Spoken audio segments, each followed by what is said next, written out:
trip to the Dominican with his wife, Sarah. They both joined me. We have a little bit there where we get to hear from them.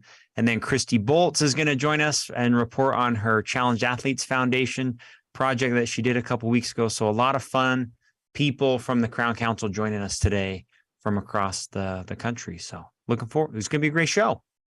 Yeah. Wait. Let's do it. It's we awesome.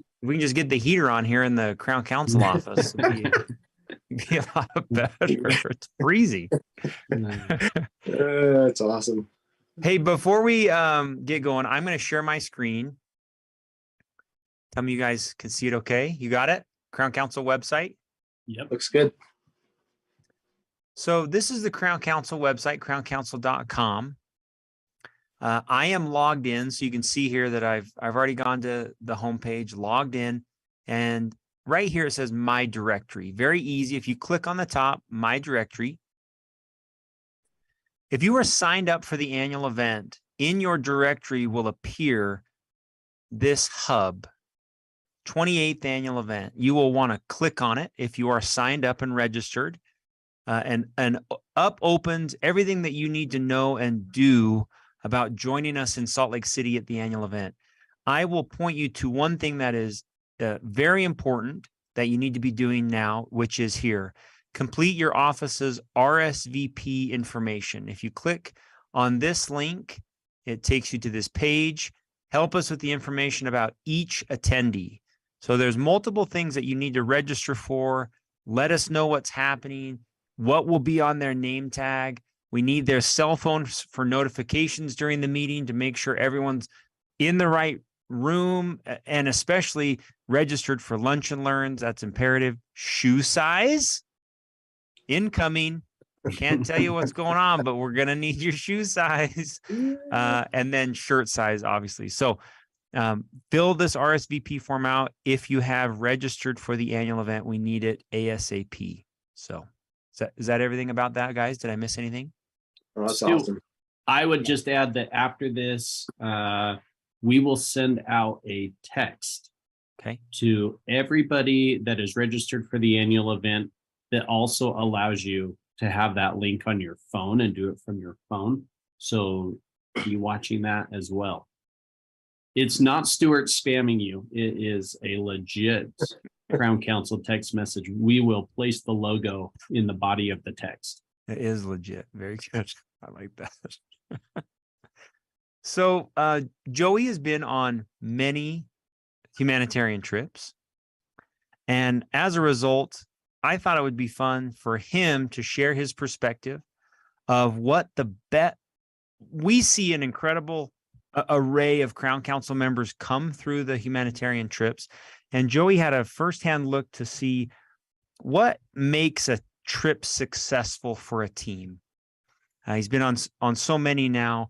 I invited him to share his thoughts on what, if you are listening and you want to go on a humanitarian trip, what is it that you should do to make it the very best trip that you possibly can for you and your team? So Joe, I'm going to turn the time over to you, and let's welcome back. Let's hear your list. Awesome. Stu, it's so good to be back, and it was so good to go. What an amazing trip we had. I'm just going to give a shout out really quick to Chris Heap, who was our trip leader and was phenomenal. And I'm sure you'll get into things with him, but what an amazing leader. And then the Esperanza people, for those of you who haven't gone, the people that we deal with in the DR are amazing. They take such good care of us and take us to just the best places to give the best service that we can. Here's what, Stu, my opinion of when you get in country, what makes an incredible trip. And this last one that I was on just was the best. Here's number one: leave your ego at home. We worked together so well as a group. There were no egos. There was no tension at all. It was incredible. Number two, everything you've gotten used to in your practice, everything you've become accustomed to, the schedule, the instruments, the environment, I want to throw that out the window because it is different than anything you've done, and it's awesome. If you expect things to change and you're willing to change with them, you are going to love it because they will. So number 3, embrace people's differences. Our group that we had was so eclectic in this last trip. We had people from all over the country, so many different walks of life, and holy cow, everyone, once we put the scrubs on, you go to the different places to serve, and everyone's the same. It was awesome and so fun. Get comfortable being uncomfortable. That can be said for a lot of different things, including temperature, sweatiness. Yeah.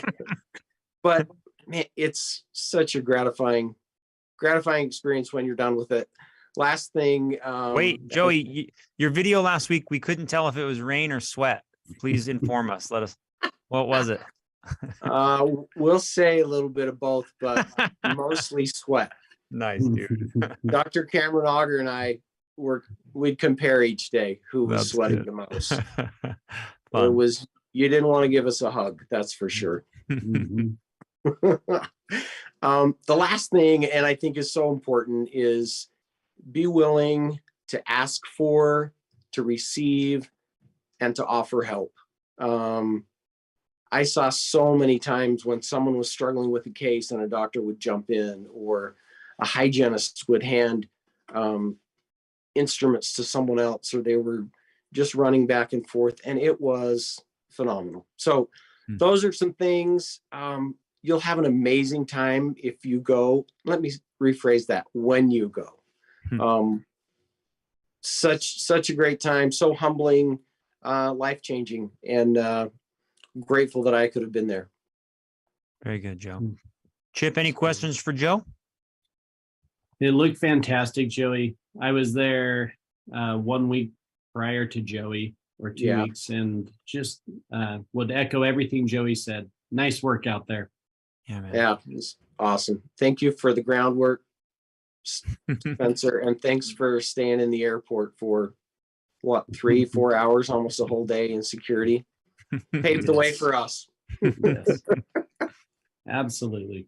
Nice, Joe. Okay, great tips. We're going to post that little clip to the humanitarian page so you can everybody can remember how to have a great trip with your humanitarian trip. So thanks, Joe. Appreciate you, man. You bet. Take care, guys. All right, bye. See ya. Thanks, Joey. All right, Spence, I forgot to do one thing. Yeah. I hate to jump in and out here, but I'm going to go back to can you see my screen? Yes. So if we're going to go to my directory, we're going to go to the 28th annual event again. Did I miss it? There it is. Yeah. Okay.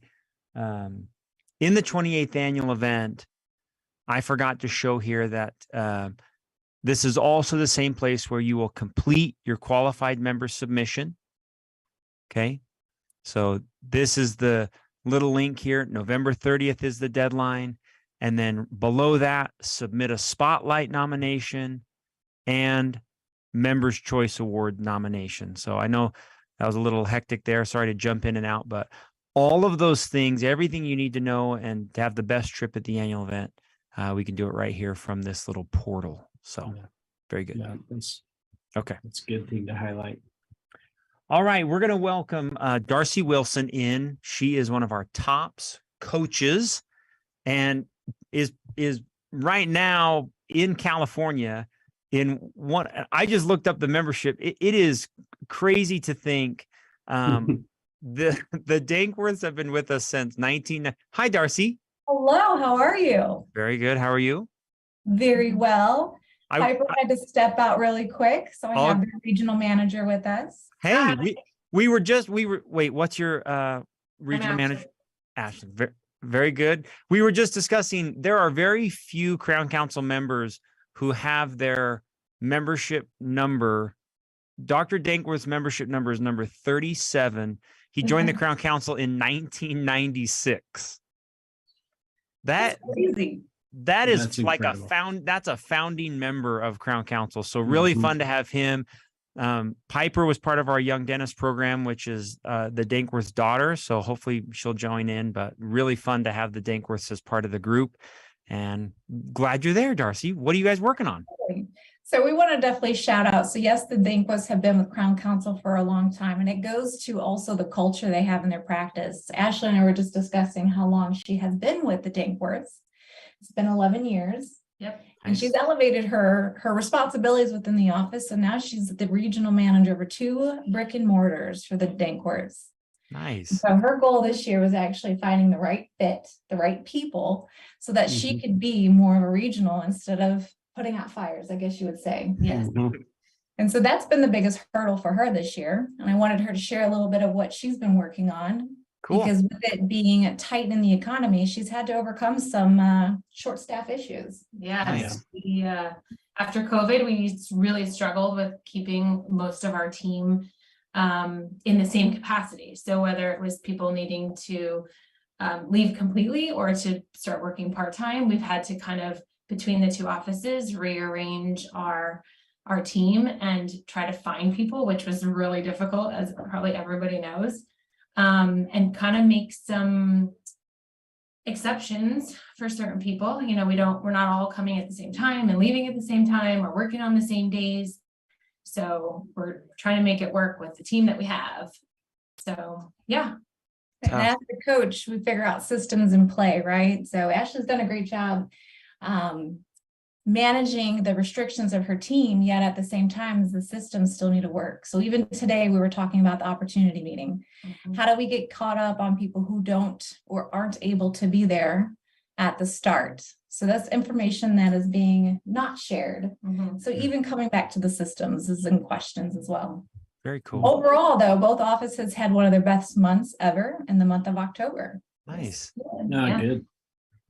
Ashley, with the doctors not there, are they there? They're not there, are they? No. Okay. They're just outside the door. Okay, you can be very honest then. What is it that keeps you at the practice? Why do you stay there? What is it that makes this place a place where you will stay for 11 years? Can you be honest about that? Yeah, of course. I mean, I wouldn't be here if I absolutely didn't love who the Dankworths were and their beliefs and the people that they are at the core. And they've created a pretty amazing culture in our offices. Well, we all have to, it's like, we're like a family, and we win together, we lose together, we share whatever's going on in our personal lives. And yeah, we work as a team most of the time really well.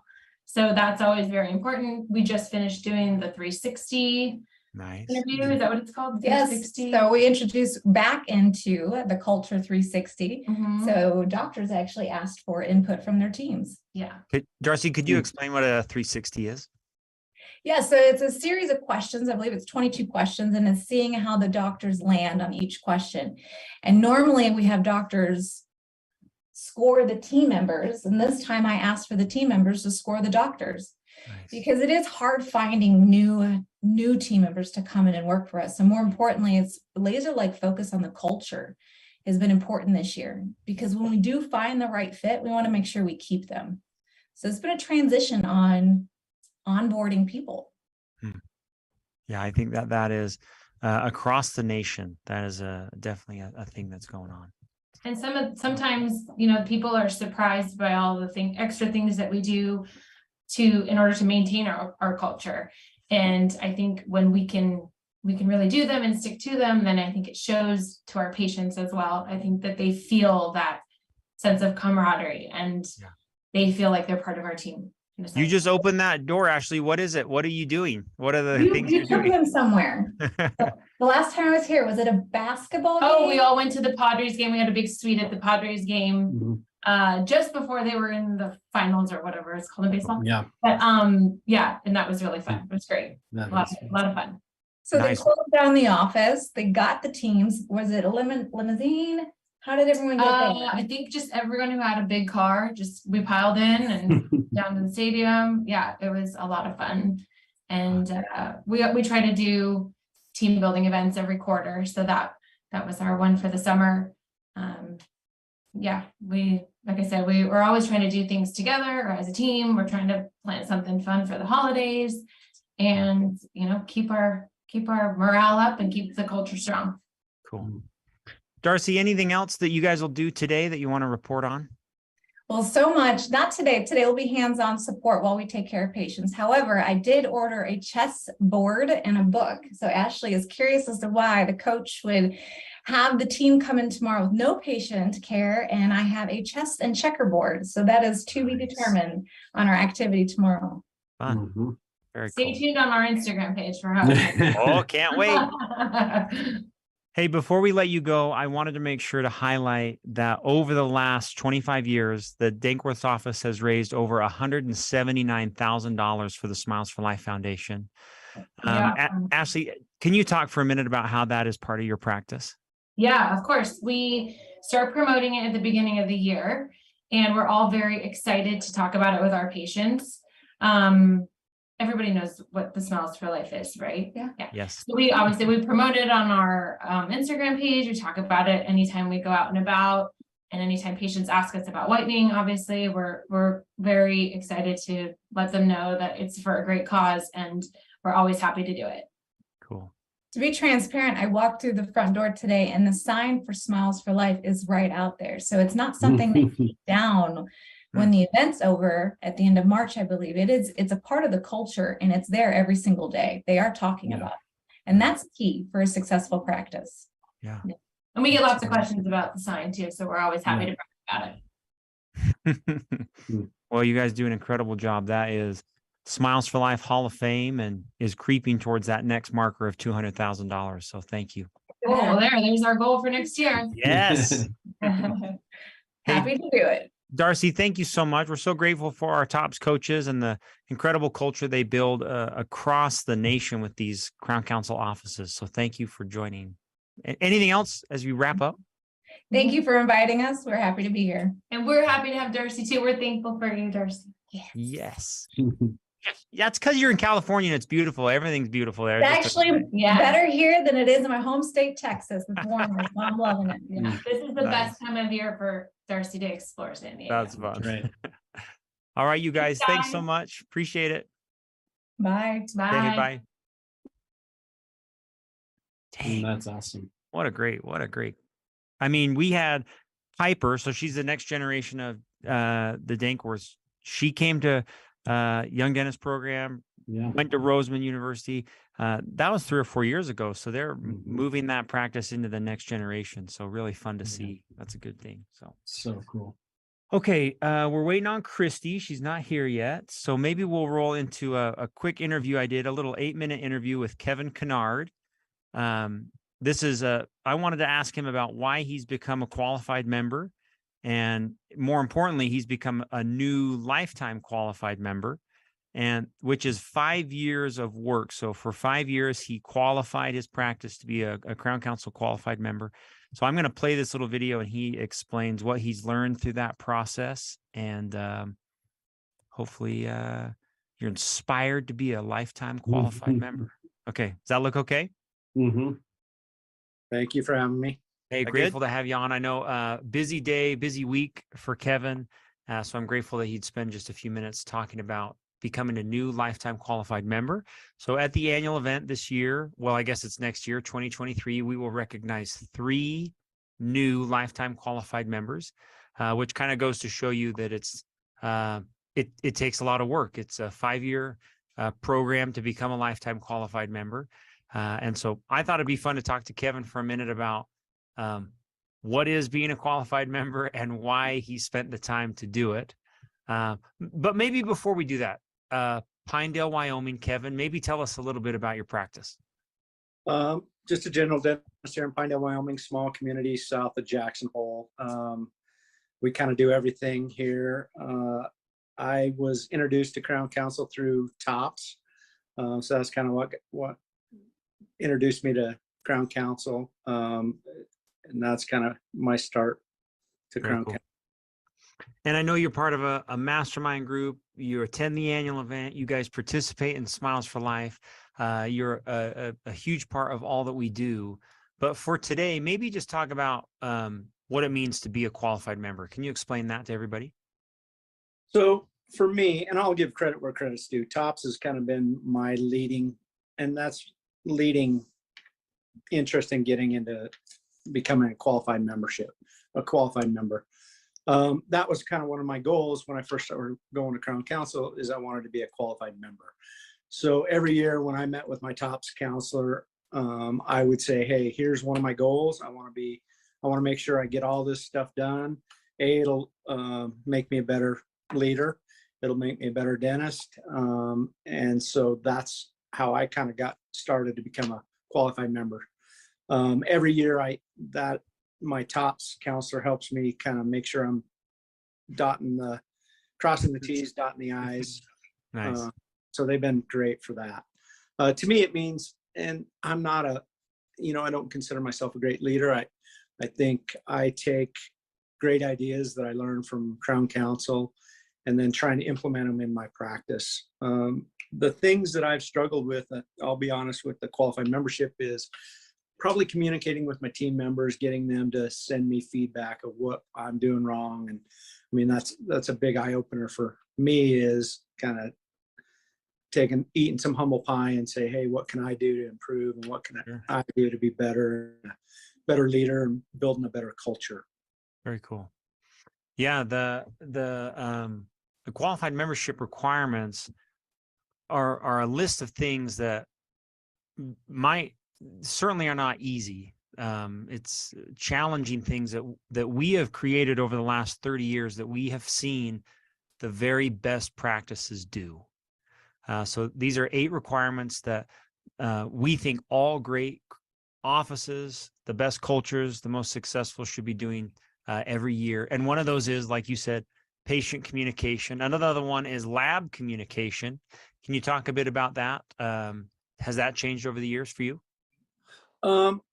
Yes, it has. So I had never sent them a form saying, hey, what am I doing wrong? What can I improve on? I've done that the last 2 years. Although before that, I use Orem Ceramic. They're a great group. We do quarterly calls. So they have a team manager that calls me quarterly. We talk about problems that I've been having, issues that we need to resolve. And so that they've done a good job as well as kind of keeping me in the loop and keeping me online. Very cool. Another requirement is financial freedom, or meeting with like a financial counselor. Is that something that you had done previously, or was that new to you? It is something I've done previously. I did Kane Waters and Associates. I've been with them probably around 12 years. But it's nice to sit down and say, hey, what's your break even? You want to put X amount in your 401k, X amount for this, your lifestyle is this. And so we sit down every year and go through those numbers and say, hey, you need this to maximize your retirement, get your goals. When do you want to retire? So that's been very helpful. And they're actually the ones that referred me to TOPS to begin with. Very cool. How about CE? Did that change at all? See, there's some CE requirements as part of qualified membership. Yes, it makes me sit down every year and kind of evaluate my practice, where I want to go, what I want to do. This year, I'm super proud. We implemented trays. I'd never done any Invisalign. I'd never done anything. I jumped all in with them. I was having my girls kind of look up what we've produced. I think we've brought in around 40,000 this year, starting from March. So it's increased my bottom line. I think the biggest thing for our office, and the thing that I love about Crown Council, is the yearly meeting. It's not dentistry. It's about getting better yourself and improving your life, getting your priorities straight. And so that's kind of the thing that I look forward to. That's kind of our team. We've done No More Hygiene with our hygienists. We've been trying to keep them on top of that. And then we usually pick out 1 or 2 other courses that we want to go to. Very cool. Any advice for new docs starting the qualified member program? My biggest thing that has helped me the most is my mastermind group. Those guys are like buddies. We talk, we do WhatsApp, we're communicating all the time. Jeff Roy, Michael Mayer, Mike Gorman, Dave Miles. I hope I don't forget anybody. Brad Revering, Jared Adams. We brought in Jared this year. He's been a great asset. Just good people that are in the trenches every day. And we've done ours a little different. We've taken turns being the leader of the mastermind. This year, I'm the head of our mastermind. So I set up meetings, I bring in speakers. That's been a challenge. I mean, it makes me kind of prioritize my time and really look at stuff that the guys want to learn about. So it's been a learning experience. That's probably my biggest benefit, is getting with a group of guys that in the same kind of boat that you are. Very cool. That is great advice. Fun to hear. That is you are not alone in saying that. That mastermind group is a huge part of staying accountable, making sure that you don't, practice alone. So very cool. I'll post a link with our live stream here if you are interested in joining a mastermind group or being connected with other docs in Crown Council. So if you wanted to join. Any final words, Kevin, before we depart? No, I'm very thankful for Crown Council. I think that surrounding yourself with individuals and companies that know what they're doing is the best thing you can do for your career and your life. Cool. We're super grateful for you and looking forward to seeing you in Salt Lake. Thank you. Appreciate it. Okay, man. Thanks. All right. See ya. Very cool. All right. Great. It's good to hear from him. Yeah, he's doing great in the mastermind program. Good. Yeah, it took me he didn't really want to be on. It took some convincing. So it's good to have on. Very cool. Hey, we've got Christy Bolts from My Dental CMO in the waiting room. We're going to let her in. And as she's coming in, Christy has been with us before on the live stream, but this time she's here for a different reason. Really fun to have. Hi, Christy. Hi, guys. Christy. Hi. We're super grateful to have you on. The fun part about this is one of the biggest questions we always get around Crown Council is, through the Smiles for Life Foundation, where is the money? Where does it go? Who is it helping? How is it impact? I mean, because we're talking $48 million over the last 26 years. And so what charities are benefiting from Smiles for Life? Well, one of the charities that we were introduced to through Christy is the Challenge Athletes Foundation. And we thought it would be fun to highlight her and the charity, so you understand at least one charity that receives money from Smiles for Life and what they do. Does that sound like a good plan, Christy? That sounds like an awesome plan. Okay. I will turn the time over to you, and you can tell your story about Challenge Athletes Foundation and what it means to you. Is that good? That's awesome. Thank Okay. you. I would stand from the rooftops and talk about I know Challenge you- Athletes I know. Foundation every day. And I know both you and Spencer and so many of our Crown Council members love being active. It's a part of their life, right? Half the state of California has moved to Utah and is just all over the mountains being active, Don't right? remind us. I know. And it's always funny to me when you're out, and it's early in Salt Lake and you see somebody, and they're running, they're cycling, it's 25 degrees and, they're in shorts, they don't care. Mhm. And I used to go, gosh, they're nuts. And now I go, yes. Physical activity is so important for our health, and not just our physical health, but our mental health. And I think one of the things that we often forget is it's important that we do things where we can be the best version of ourselves.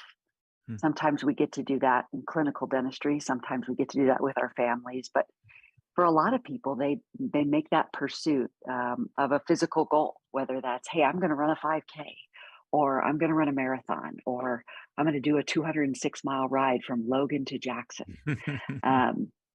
Not recommended. Physical activity has always been a part of my life. I'm not a elite athlete like you and Spence. Okay. And I think sometimes, as people, we see others, we see people on the stage, we see the Iron Cowboy and his just phenomenal feat, and we go, man, I could never do that. And I think it's important to remember that for everyone, a goal for physical activity is important. Okay, whatever that is. And so in 2008, I was with my mom and my sisters in San Francisco. We were there to do the Nike Women's Marathon. And I had seen the Kona Ironman on TV the year before. And there was a girl who was an above the knee amputee who was turned away at the bike cutoff because she missed it by seconds. I was screaming at the TV, let her go, right? And sure enough, this same girl ran by us at the Nike Women's Marathon like we were standing still. And she had a jersey on that said CAF. And I went home and started to do some research and found out that there was an organization called the Challenged Athletes Foundation. And their entire mission was to give people an opportunity to be active, regardless of physical disability.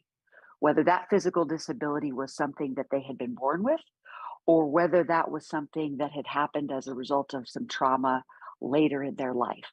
So there were young kids, there were wounded warriors coming back from Iraq and Afghanistan. There were people who maybe had a ski injury or a motorcycle accident or meningitis and lost a limb. Wow. And here was an entire group of people that wanted to be active. And listen, there's a laundry list of statistics that show how important being active is. And CAF said, you know what? Everybody should do that.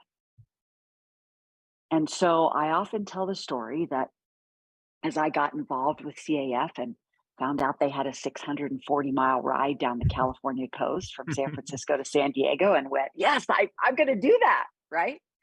And signed up for it, that my oldest nephew started to come to every one of those events. He was at the start or he was at the finish. Our family is active and loves to support other things. And several years after he had started to come to Challenge Athletes Foundation, he was out with his mom at the grocery store. Maybe he was 10.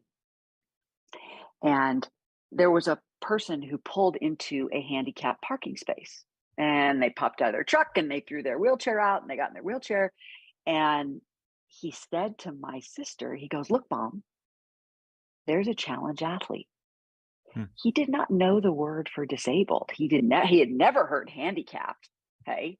And I just said to myself, that is the world I want to live in and the world I want to help create. Because if you want an adaptive piece of sports equipment, whether it's a wheelchair to play basketball or a hand cycle or a special running prosthetic, none of that will be covered by your medical insurance. And a running prosthetic's like $10,000. And if your son or daughter, wants to play soccer with their friends at recess and they're 7, they need a new running prosthetic every time they need new shoes. Now, the technology has gotten, like anything in our life, exceptionally better since 2008, right? With 3D printing and all these cool things. But the cost of adaptive sports equipment shouldn't prevent someone from participating. And I just fell in love with that idea and have been back to the $1 Million Challenge, that big ride, many, many times. Have been to swim clinics and run clinics and surf clinics and seen people just doing some amazing things, all because someone said, I think you should get a chance to be active too. I can't imagine not being able to ride my bike and run. And I want to give as many people that opportunity as I can. And in the interest of time, I will save you the hundreds of stories. But here in Central Ohio, just a couple weeks ago, gravel cycling is very popular here, as it is all over the country. And there is a woman in kind of our cycling community who was out with her friends on a gravel ride. And she got a flat, and she wasn't that far from the car. So she said, you know what, I'm just going to go back to the car. You guys go ahead and do another lap. And she started to walk her bike back to the car. And she's in her early 60s, extremely active, hiked all kinds of things all over the world. It's just part of her DNA. And in walking back to the car, a pack of pit bulls attacked her. And she thought she was going to die. Mhm. And thankfully, some good Samaritans came along and scared the dogs away and were able to get her to a point where she could be life flighted to Columbus, and they amputated her leg above the knee. Oh. And all she kept saying was, I'm going to ride again. Hmm. I'm going to ride again. And I hate that happened to her. And I love the fact that I know she will ride again. Yeah. Wow. Christy, I'm going to share my screen. I've got the Challenge Athletes webpage up. Mhm. I didn't grasp what you were talking about until I really came here, looked at the videos, saw these athletes, watched a few of the events. This is an extensive charity program that is truly changing lives. Here's Christy's $1 million challenge. So it was a month ago. So every year, this is the bike ride, and as you can see, holy 640 miles. But look at how it's run. All the challenge athlete, not all, but the challenge athletes participate. The riders push, wait. They work together to do this entire ride. And Christy, remind me. So tell everybody why it's called the $1 Million Challenge. When it started, there were 100 riders that were going to participate. As you can imagine, trying to move 100 people from San Francisco to San Diego and their luggage and their stuff, and they wanted to create a world-class event, that would attract cyclists from all over the country and even the world to generate awareness for CAF. And, as you are both cyclists, the importance of a peloton. Mm-hmm. And we call this a peloton of possibility. Mm-hmm. So at the time, it was everybody who signs up agrees to raise $10,000. You get 100 people and everybody raises $10,000, and that's $1 million. And listen, guys, the first year I did that was an insurmountable number. I was going, there is no way I am going to be able to raise that. And it has grown and grown. And now the fundraising minimum for that is even higher. Mm-hmm. And quite frankly, I wish we could raise $5 million because here's what happens when a small group of people with a shared vision for others comes together. And when we talk about Smiles for Life, and the great thing about Crown Council is that with this Smiles for Life campaign, you can identify a local charity in your community that's important to you. And I would tell you, my goal for 2023 for CAF is to raise $500,000. Yes. And this is the person who said that they couldn't raise 10,000. So whatever your goal was for Smiles for Life, I want to just encourage you to just, like the Grinch whose heart grew 2 sizes that day, I want you to just amplify that and think, what if?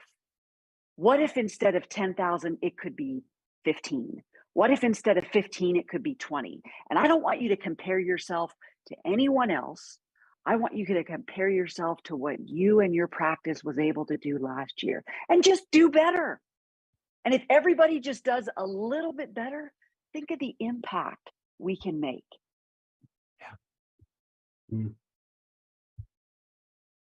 Yes. So awesome. Hey, Christy, we can't wait. I mean, I'm ready.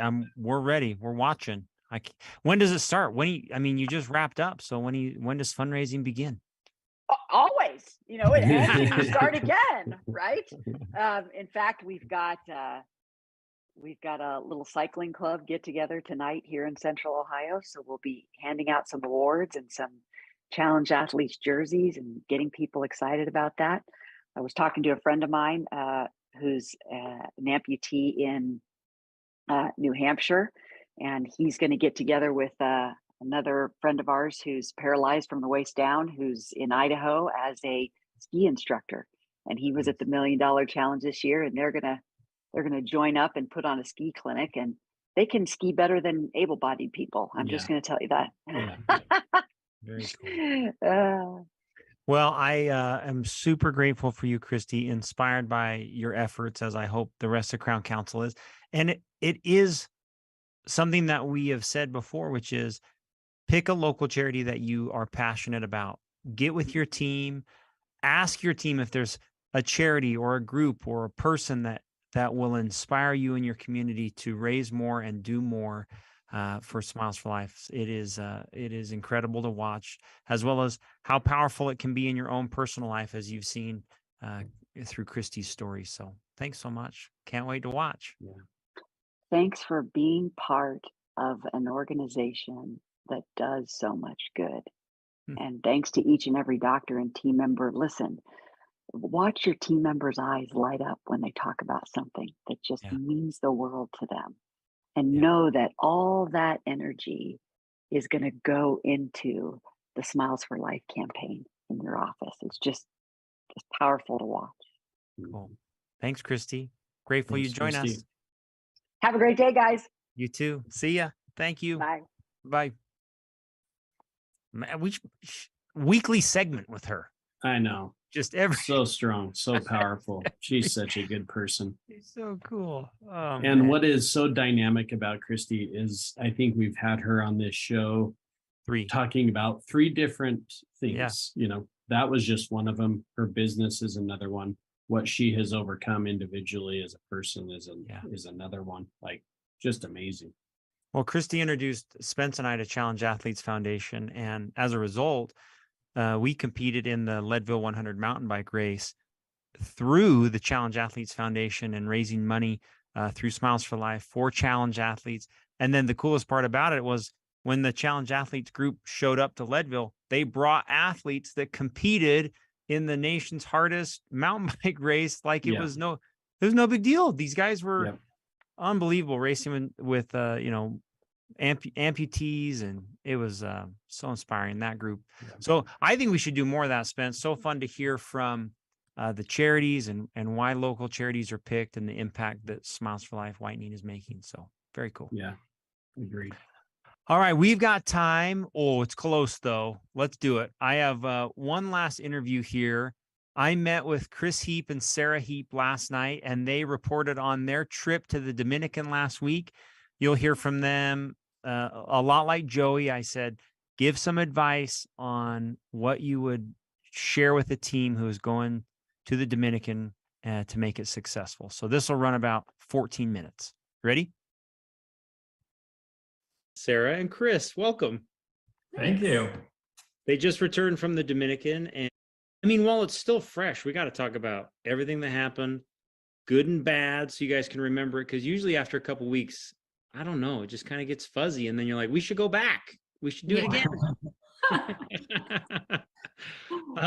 So how many times have you guys been? I've been five times, and Sarah's been four. 4 times. Okay, cool. And so you guys just got back fresh Sunday. Today it's Wednesday night. Mm-hmm. Sarah, maybe I'll ask you first. What was the most memorable experience from the trip that you're kind of looking back on? You know, actually the last day was the best day for me.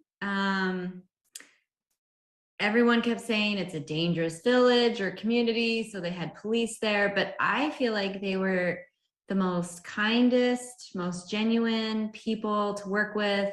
The kids were fantastic, so loving, just a really great community. And so that day stands out the best for me. Isn't that interesting how different communities have different, like just a different feel? Isn't that? Yeah. Mm. Yeah.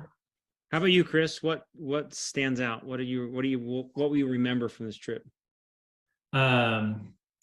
This trip, it really hit me two things. Number one, how amazing it is to get a group of dentists and hygienists that don't know each other and just throw them in a room, and everybody puts their egos aside and just somehow just becomes this awesome team in a super short amount of time. And I just think in general, the way that dentists are and hygienists are, we tend to be a little egoistic sometimes, or we really want things a certain way.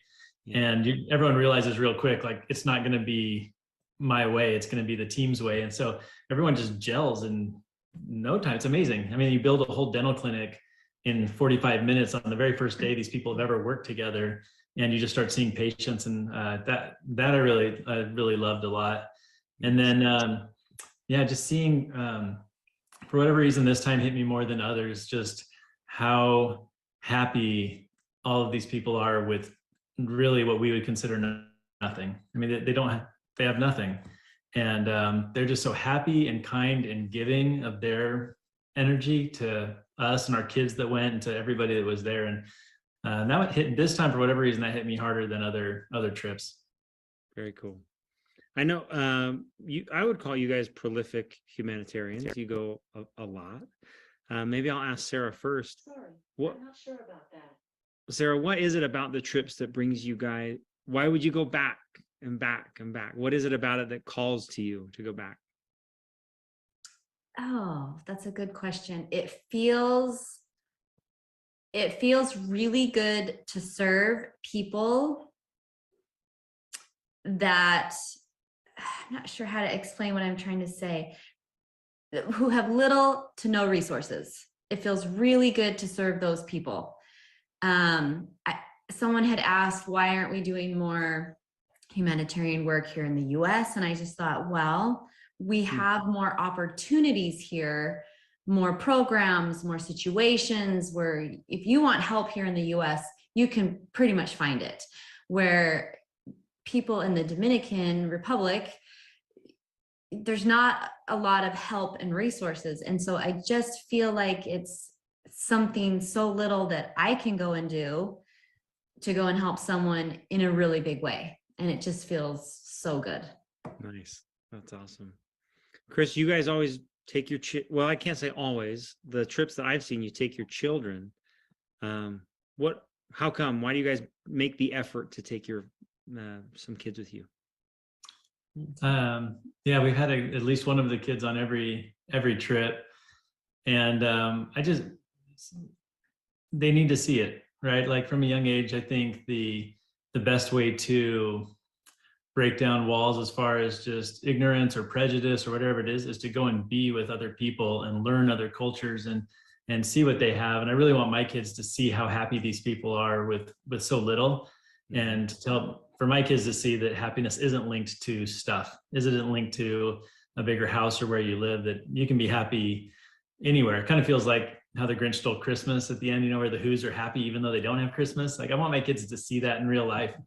And also it's like, I talk about it every time, but seeing our kids play with these other kids and they don't speak the same language, and it takes them about 2 seconds, and they're all best friends and they know each other's names, and they're like making up these crazy games with complex rules, but they don't speak the same language. They just figure it out just because they have this other language of just kids, just playing. And that's just neat. I mean, I think I was on the trip we were on with your family. One of my favorite stories was our son Evan was just over sitting on this jungle gym with a Dominican kid, and they were like talking back and forth, each in their own language, and they seemed like they understood each other. And we're like, what in the world are these guys talking about? And so I asked him, and he's like, oh, he was telling me about how he saw this huge butterfly and he chased it and caught it and this and that. And he was telling me this whole story. And I'm like, how in the world do you even know? Like, what are you talking about? I don't know if he's making it up or what, but it was so cool that they were connecting just on a kid level. And so for my kids to experience that at a young age, it's invaluable. Nice. I love that. When we served on our trip together, which is the last trip that I've been on. So it's almost been 3 years for most of the Crown Council since we've served on any humanitarian trip. So I was super grateful to see you guys out serving, and Joey was there. You guys got to serve with Joe from our office. Mm-hmm. When you come home, Sarah, this time, so like you've arrived at home, what is it in your mind, whether it's like silent goals or you're like, man, coming home, I want to be this or do this different, or anything like that as you reflected on your trip when you came home? Every time I come home, I think, oh my gosh, how can I get myself in a position to help more people? And I also come home saying I need to learn Spanish. But back to the helping people, then you just go back to your normal life, and then all of a sudden you're like, oh gosh, all this time has gone by and I haven't done anything special or haven't made an effort. But so something I'm going to try to do different this time is, whether it's big or small, try to help someone here in my life, in my community. Just be more open for the opportunities to help. Nice. I love that. And it's such a great time of year. We usually go on those November trips, and then it's always inspiring to come home and give my kids like, here's a Christmas list. You can have clean water and some new socks. That's it. That's all you get. Right. Chris, if you were to maybe give 2 or 3 tips to a team who is looking to go to the Dominican, or what they're going off, and you say, hey, I've been 4 or 5 times. These are some things that you got to do to make sure this is the best trip you have. What would you say to them? Awesome. So I've been thinking about that, and I came up with 1 or 2, but I also threw it out to my team that was on the trip with us recently, just get their insights. Cool. And theirs were even better than mine, but I'll share kind of the list real quick. So my main one, I would say, is when you get down there and you're working, we tend to, we kind of have an unofficial goal every day of how many patients you'd like to see. And we're competitive people. So we're trying to hit the goal. And I find that sometimes by trying to do too much of that, sometimes you forget to just stop and go outside and just connect with the people and just be with them. It's okay to take 10 minutes away from treating patients directly to go out and just throw a ball with a kid, or just wave to people and interact. Because that's what we're there, is to connect with people. And I noticed that a lot on this trip, is the doctors were so focused on treating every single person, which is super noble and honorable. But I felt like some of them maybe by the end of I think it was the last day, I encouraged all of them. I said, take a break. Like, what you're doing is awesome, but go out and be with the people. And I think those are the memories you bring back, I think, more than the teeth you fixed, for sure. Nice. So some other ones from my staff, they said to just forget yourself and serve. It's going to be uncomfortable. It's trying to do your job in the most difficult situation possible. Just accept it, and you're just there to do the best you can and just serve. A more practical one of my staff said that they noticed is some teams had organized all their stuff into like tackle boxes.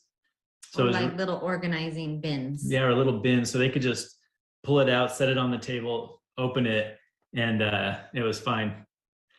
And so they were able to set up in half the time of other people that were trying to grab supplies everywhere. So like a tackle box full of some stuff is great.